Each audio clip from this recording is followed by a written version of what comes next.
All right, in Mario 5, we added the ability for our camera to track the player as opposed to just sort of scrolling independently of where the player was being rendered.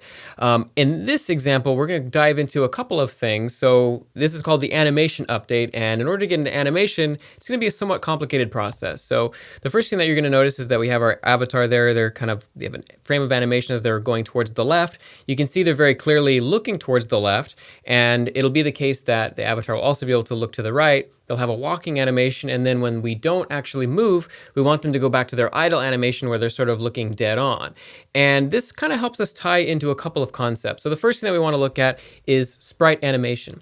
And a sprite animation is really kind of like a flip book, like you might have seen, where you have one picture on one page, then you have another picture on the next page, and another picture on the next page. And by flipping through them sort of quickly, it gives you the appearance of it being something that's actually moving. And this is, of course, the principle behind animation. 2D and 3D animation as we know it is just a series of still frames that together form, or at least it tricks our minds into thinking, our eyes into thinking that we're watching something really moving and doing something on the screen. And we're going to be doing the same exact thing here with sprite animation, where we take those quads that we've been chopping up before and we put them together in a sort of a package, and then we loop through them depending on some sort of timer. We're going to keep track of using DT, how much time has elapsed over the course of several frames. We're going to cumulatively add that time. When it passes a certain amount of time, let's say 0.15 seconds, we'll say that it's time to go to the next frame, at which point our animation class that we're going to use says, okay, this is the current frame of the animation, this is the current frame of the animation, and once the whole entire animation has elapsed, we've gone through all the frames, we'll loop back to the first frame over and over again, which will give us the appearance of sort of a looping animation. Another thing that we're going to take a look at, which is really important in this context, is state. Once again, we looked at state before in the context of Pong, where we had different game states, but now we have an entity that's going to behave somewhat similar to what we're seeing here, where we actually do have a standing state, we have a moving state, we have a jumping state. Moving isn't actually diagrammed here, but if we are standing and we move a direction, we should transition to the moving state, the walking state. If we're walking and we stop moving, we should transition to the standing still state. And this should also reflect on the animation that's currently being presented. We should have two different animations, one for moving and one for standing still. And if we're moving, we should play the moving animation. If we're standing still, we should play the standing still animation. So pretty straightforward. That's all the real framework that we'll lay before we actually get started here. The first thing that I want to do probably is start with the animation class. So let's go ahead and create animation.lua. So animation is going to be equal to a class. I'm going to go ahead and preemptively load that here in player. So I'm going to go ahead and require animation, just so I don't forget to do that later. And the animation is going to have an init, just like anything we've seen thus far. But the init is going to take a series of parameters, and the parameters are what's going to define not only the frames but also the interval through which the animation is going to take place, the sort of amount of time in between each frame that's going to tell our timer how long we should wait in order to go to the next frame. So let's go ahead and say that this params is going to carry with it a texture. And this params is ultimately going to be a table. So we're going to index into it using dot syntax like this. And we're going to very easily be able to sort of pass it sort of a configuration object in that sense. So we're going to get self.texture. We're going to have some frames. And we're going to expect that we're going to have the params the frames sort of attribute on params, such that we can worry about passing in the quads from wherever we instantiate the animation. Next, we're going to declare an interval, and this is going to be the amount of time that should pass between each frame. And so we're going to say params.interval, or we're going to have a default of 0.05. So this or just means that if we don't get a params.interval within our table object that gets passed in, it's going to default to this 0.05 value. Now what we're going to do is declare also a self.timer. Now this is it's going to be starting off as a 0 value, but it's going to be incremented by delta time each and every frame. And we're going to have an update function down here that actually takes care of this. So I'm going to go ahead and say this update, and the very first thing we're going to do in here is say self.timer is equal to self.timer plus delta time. And what we're going to do pretty soon is, as we get delta time incremented onto our timer, all we have to do is check to see whether the timer is greater than the interval. And if that's the case, well, then the current frame is going to be needed to set to the next value. And accordingly, we need to have a self.current frame.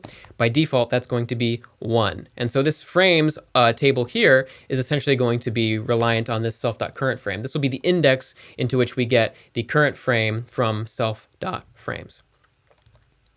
So let's go ahead and write animation get current frame. This will be very useful when we're actually using this within the player class to draw the player depending on what stage the animation is in. We're going to use this get current frame function, which is going to return self.frames at self.current frame, just like so.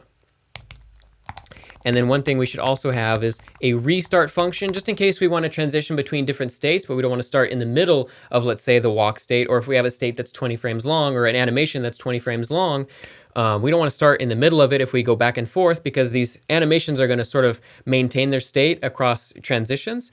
In other words, if we transition from a walking state to a standing state, the walking state is going to kind of still have this timer information and whatnot stored within it, but would rather probably like to have it restart from scratch every time we transition between walking and standing and so forth. So in order to restart this, all we have to do is say self.timer is equal to 0 and self.currentFrame is equal to 1. Now let's go ahead and finish the timer class here.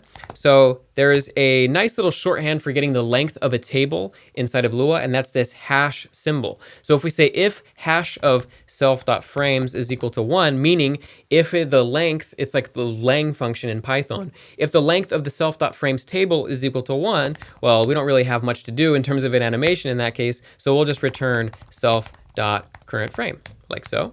Else, and this is where we're going to do the bulk of the actual math behind calculating the next stage of the animation. So what we can do is we can say while self.timer is greater than self.interval, do. And what this just means is if we've reached the point where our timer has actually gone past the interval, then we need to take care of incrementing the current frame, pointing to the next frame, and looping back to the start if we've gone past the sort of end of the animation. In other words, if we've gone to frame 3 and it's time to go to the next frame, we should go to frame 1, assuming that our animation is, let's say, 3 frames long.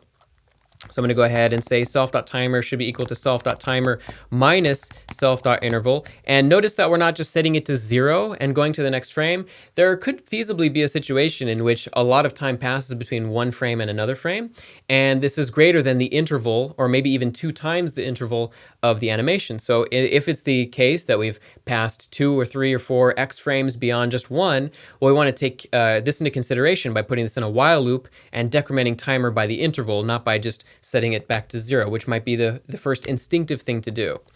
So self.currentFrame should then be set to self.currentFrame, though this is where we end up looping the animation back to 1. So we're going to say self.currentFrame plus 1 modulus from C, as you've probably seen before, the number of self.frames plus 1. And we're doing this plus 1 such that when we get to frame 3, we don't immediately loop back to frame 1. It's if we have 3 frames. We want to actually sort of do it plus 1 so that we go all the way to the 3rd frame, and then we calculate it as if we are incrementing beyond into the next frame, beyond the edge of the frame table. Let's say frame 4 if we had 3 frames. This way we get to, because otherwise we would get to frame 3 and immediately loop back to frame 1 and completely skip it. We don't want to do that. We want to sort of account for the next frame, the next invisible frame, to give us that buffer. And then what we want to do is say if self.currentFrame is equal to 0, which is what's going to happen when we use modulus, then self.currentFrame should be equal to 1, because remember we should have tables in Lua be 1 index. That's just how it works by default. But when you start messing with modulo, it does go back to 0. So we want to make sure that this gets set appropriately back to 1, because there is no 0 frame in our table, so this wouldn't work. And that's basically it for the animation class, actually. So pretty compact. A little bit of information there, but that's it in terms of actually getting something that will work to animate stuff. So let's go back to the player class here. Now what we want to do is, previously we don't have any animation data, so we want to start adding that. So we're going to add a self.animations. We're going to make that a table, and we're going to index into 2 different animations. So we have an idle animation, which it really isn't much of an animation, and we're going to say that it's an animation with this curly bracket syntax. Now the reason we can use this curly bracket syntax is because in Lua, if the only argument to a function is a table, then you don't have to use, say, this syntax, which you would instinctively think to use, like that, right? Because it only takes in a single table as its only argument. Lua gives you the shorthand to actually get rid of the parentheses there, just like that. So we're going to use that. So idle is going to be an animation, as will walking. So again, the idle animation isn't going to be much of an animation, but it's still capable of being treated like one. Our animation class does account for any animation that is only 1 frame long, so we're going to do that. And it takes as an animation, the animation class takes as an argument the table of parameters. So again, it takes in textures. So we're going to pass in a self.texture. It also takes in frames. So we're going to say frames is going to be equal to, and then this is another table, and we're going to specify quads here, which we've gotten already into self.frames. And I specifically want to make sure to grab the right frames here. So I have 1, 2, 3, 4, 5, whoops, 6, 7, 8, it looks like 9, 10, and 11 make like a pretty good walking animation. So that'll be my walking frames. And then I only need frame 1 for my idle frame. So 9, 10, and 11 for the walking and 1 for the idle animations. Let's go back here. For idle, frames is only going to be self.frames1, but walking is going to be, again, texture equals self.texture, frames being equal to self.frames of 9, 10, and 11. Okay, and the other thing that these are going to need too is an interval. Now, the interval for idle doesn't really matter because it's just it's a single texture, and it doesn't actually get used, but we'll say interval of 1. And then for walking, why don't we go ahead and say that this is going to be an interval of 0. Let's say 1.5. That should be good. Cool. So another thing that we're going to end up getting to, and this ties back into the idea of state, is currently we could just put things into sort of an if statement. We could say if the player state is equal to X, then do this.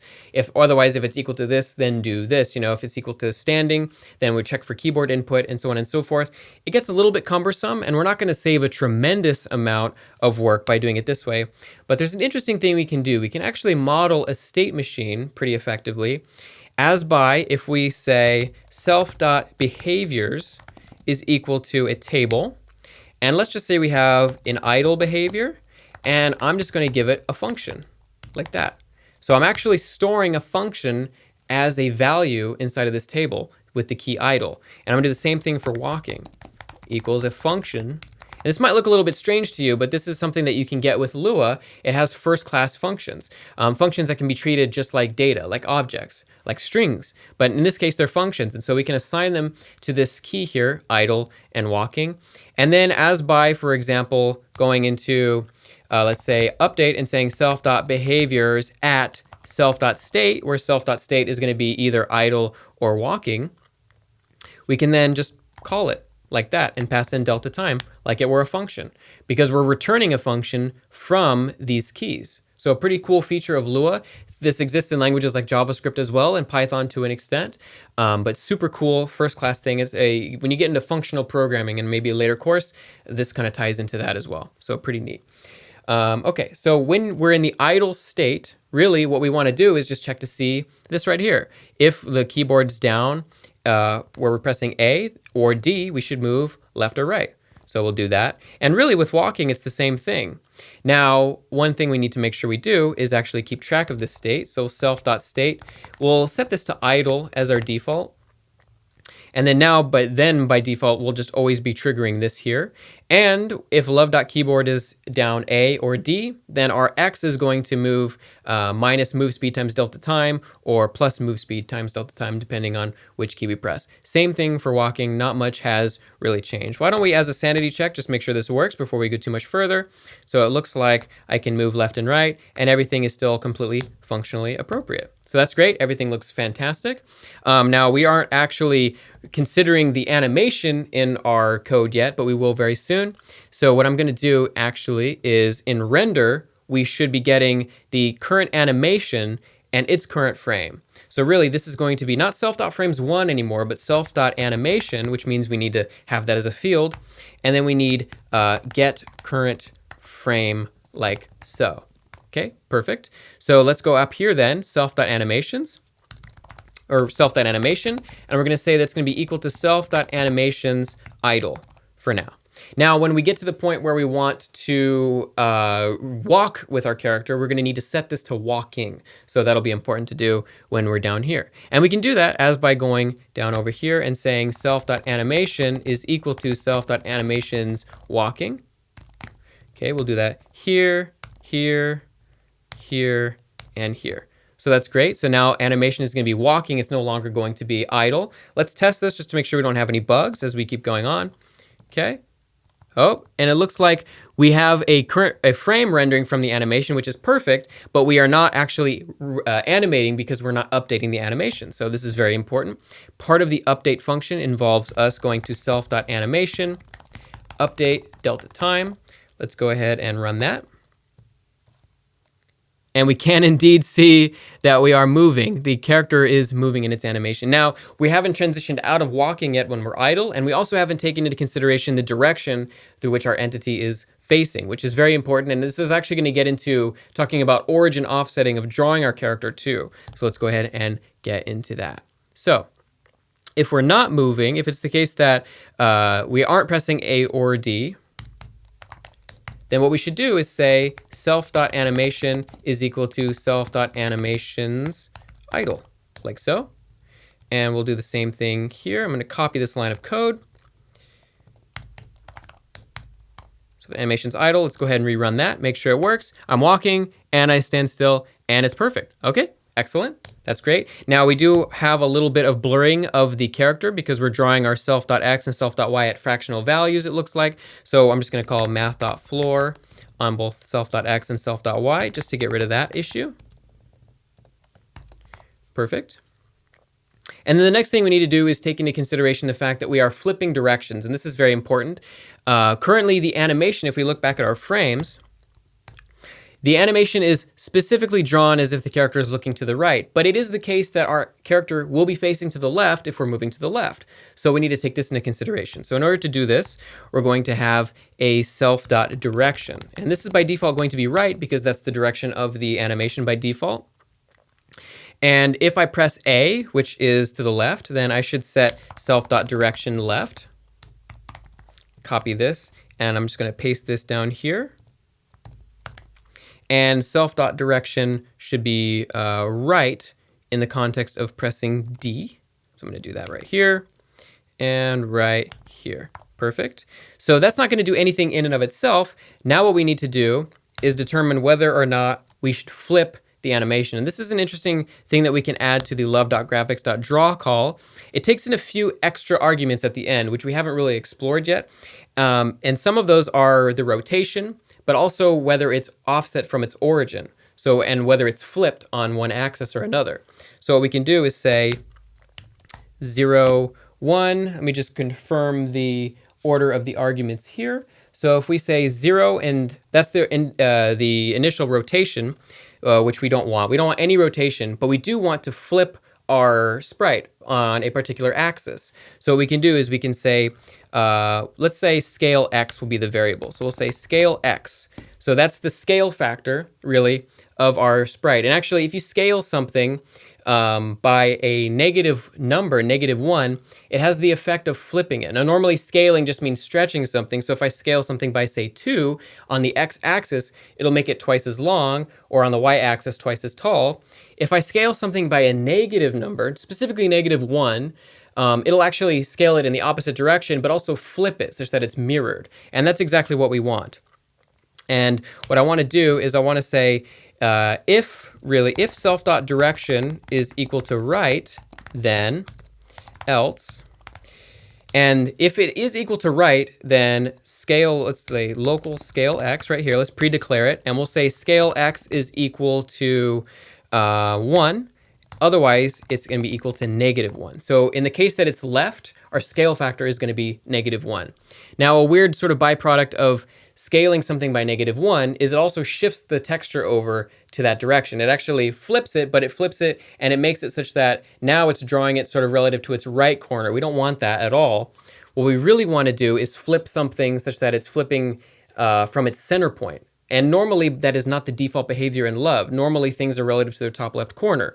So to flip something by its center point, we have to essentially move what's called the origin point of our texture. And normally the origin point, like I said, is right up here, the top left corner of the sprite. We want to set the origin point here because otherwise we would be flipping it relative to its left side here. We don't want to do that. We want to flip it such that it stays in place and has the appearance of changing direction. So that's what we get by changing the origin, by specifically moving it to the center of the sprite.